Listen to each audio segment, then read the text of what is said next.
प्रतिक्रिया याच्याबद्दल अशी आहे की ज्या प्रमाणात CID SITचे अधिकारी त्यांचे पथकं नेमलेले होते, त्यांनी त्यांची जिम्मेदारी ज्या होत्या त्यांच्या काम करण्याच्या, ज्या तपासाचं काम होतं, आरोपी पकडण्याचं काम होतं, ते त्यांच्या तपासातून जे काही सगळं त्याचा अहवाल तयार झालेला आहे, त्याचं चार्जशीट तयार झालेलं आहे, ते आज दाखल होताना म्हणजे दिसत आहे. आणि आज दाखल झाल्यावर आपल्याला 2-3 दिवसानं यावर सगळ्या गोष्टीवर जास्त चांगल्या प्रमाणात स्पष्टीकरण देता येईल. खंडणी प्रकरण, हत्या प्रकरण आणि हे ॲट्रॉसिटी अशी तिन्ही गुन्हे दाखल होते, याच्याबद्दल काय सांगा? हे खूप मोठ्या प्रमाणात सगळे लोक ह्याच्यामध्ये होते, अधिकारी वर्ग मोठा होता, त्याच्यामुळे ह्यांनी सगळ्यांनी मिळून हा जो तपास आहे तो वेगाने करून, आणि आपली मागणी देखील अशी आहे की आम्हाला लवकरात लवकर न्याय द्या, आरोपींना फाशी द्या. तर त्या सगळ्या अनुषंगानं हा तपास आत्तापर्यंत केलेला आज जे चार्जशीट आहे ते दाखल होत आहे.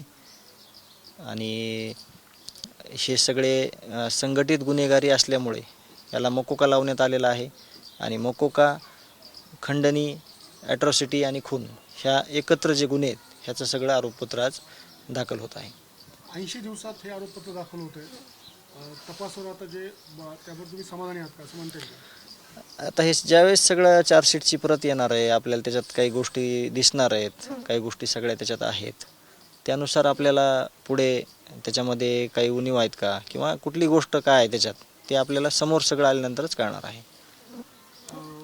कालच या प्रकरणामध्ये उज्ज्वल निकम यांची नियुक्ती झाली आहे. तुमचं आणि त्यांचं काही बोलणं झालं का, चर्चा झाली का संपूर्ण प्रकरणाचं? नाही चर्चा झाली, कारण का काल त्यांनी जे सोशल मीडियाच्या माध्यमातून सांगितलं की जे आंदोलन चालू आहे माझ्या मागणीसाठी, त्याच्यात प्रामुख्यानं मागणी आहे की निकम साहेबांची, त्याच्यात म्हणजे स्वतः वकील साहेबांना बोललेले आहेत काल, त्यानुसार मी या केसमध्ये आलेलो आहे.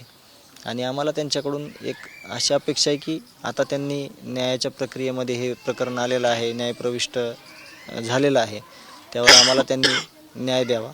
आणि आम्हाला देशमुख कुटुंबियाला, गावाला, सर्वांना एकच मागणी आहे आमची की आम्हाला लवकरात लवकर त्यातून न्याय मिळाला पाहिजे.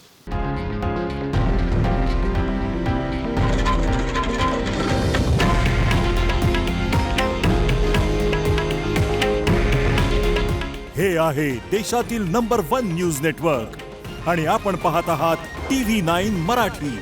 काळजी तुमची, हित महाराष्ट्राचं.